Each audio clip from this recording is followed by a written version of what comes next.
This was not dovetailed at all. This was completely straight. This back end was about a foot higher, without exaggeration. To unload it here at my buddy Adam's property, we basically put this railroad tie underneath here because it was even more significantly bent, and I was able to curl my bucket with the tractor on a trailer, curl my bucket and get it up enough so we could slide that tie under there. And today I'm going to put my loader under it, basically pick up the back, put these two concrete blocks under there, then load the tractor again and try to bend it back with the bucket. You can see it right here where it bent. So I'm going to have to pull this tire off and fish plate some steel in there and reinforce these beams right on top of that rear leaf spring. That's where it bent on both sides, I imagine.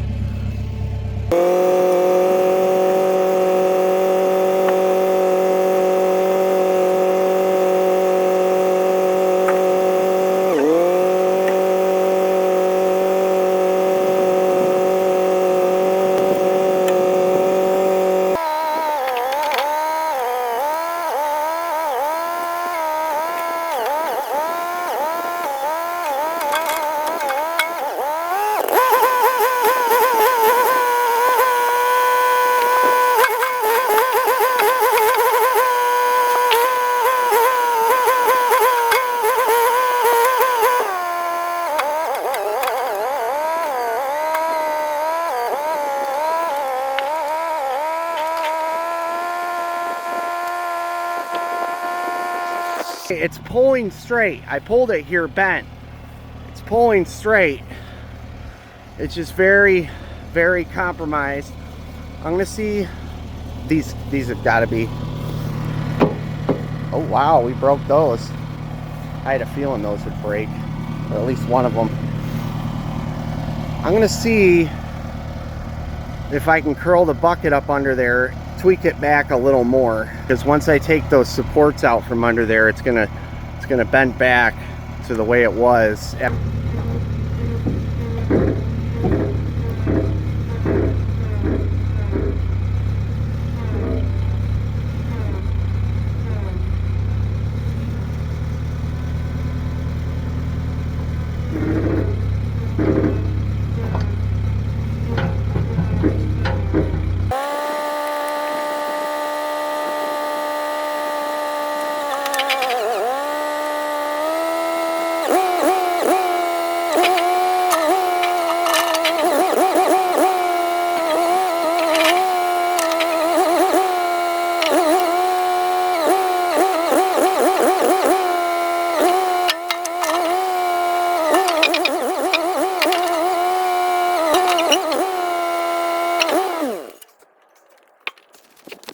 Alright, we are significantly better. This was not dovetailed at all. This was completely straight. Now you got to remember that it's at an angle because of how high the hitch point is on the dump truck. So I've almost got it. There's no pressure on the bucket. I just relieve pressure. Matter of fact, just to validate that, that's the bucket there. See, we've got no pressure on the hydraulics. There's no uplifting force. There's nothing under this. So I did manage to bend it back a little bit successfully. Now here's the bitch. Once you bend steel and you bend it back and you bend it again, it becomes significantly weaker each time. So this steel has become severely compromised, and I can't load or unload without significantly bracing up this rear end, or else I'll bend it all the way to the ground. You know, I'll bend it worse and worse each time, and it'll snap and crack. There's probably hairline fractures in the rear already, but I did manage to bend the trailer back, and this is good enough to fish plate it, you know, to get some new steel welded up under there. I will unload backhoe again And before I unload it, what I'm going to do is curl the bucket under this bar, get it up higher, and then reinforce the bottom of it so it's up even higher, get it up as high as I can, and then unload it. And that'll actually help bend it back a little more to, you know, to where it originally was, or the closest that it can be. And speaking of bending, these are heavy equipment ramps. They've been loading a 13,000 pound skid steer with them, and we went to unload this tractor with them, and it bent them like nothing. There, my buddy Adams, his mind was blown. He's like, we load and unload a 13,000 pound skid steer with those ramps all the time. What the hell? So he's thinking that this tractor is between 14 and 16,000 pounds. I don't know. It's heavier. It's heavier than we anticipated.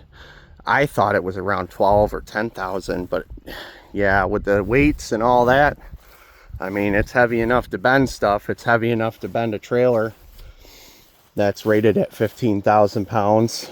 These are two 7,000 pound axles. It's heavy enough to bend those steel, high carbon steel ramps specifically made for heavy equipment that have been loading a 13,000 pound skid steer for years. So it's a little bigger than I anticipated. I really don't want something this big, just because of the hauling, the transporting aspect, the liability behind it, you know. But it is what it is. I got it for that Harley. I didn't go out and buy it. If I were buying a backhoe, unless this was an incredible deal, I would not buy this, just because it's an industrial. The industrials are heavier. Anything that says industrial, old equipment that says industrial, will be far significantly heavier built. Like the Ford 8Ns and all the old tractors, whether they have a backhoe front loader or not, if they're an industrial series, they are extra robust. That was like an extra robust, extra heavy duty option from the factory back in the day. Anything that says industrial, so keep that in mind. Industrial is good, but it means weight. So if you're gonna buy something that has an industrial badge on it, just remember that it probably weighs more than Google is saying that it weighs, you know. And there's other aspects that go into it, like these counterweights on the front and stuff like that. I mean, they don't build them like this anymore, and boy did they used to build them heavy cast iron. Cast iron is significantly heavier than steel, and most of this tractor is made out of cast iron and really heavy plate steel. So you can just imagine, and these tires are loaded too. Yeah, so heavy bending, braking stuff. Not fun. Knock on wood, the gooseneck is holding up though with the weight of it. I wasn't sure what would happen there. I drove it 2 hours down here, or up here to the city, and I pulled over multiple times to check. I feel my tires for heat, and I feel my hubs for heat. That is a good habit that I've learned over the years, because I've blown many of tires transporting things. So pull over if you're hauling a big, heavy, sketchy load.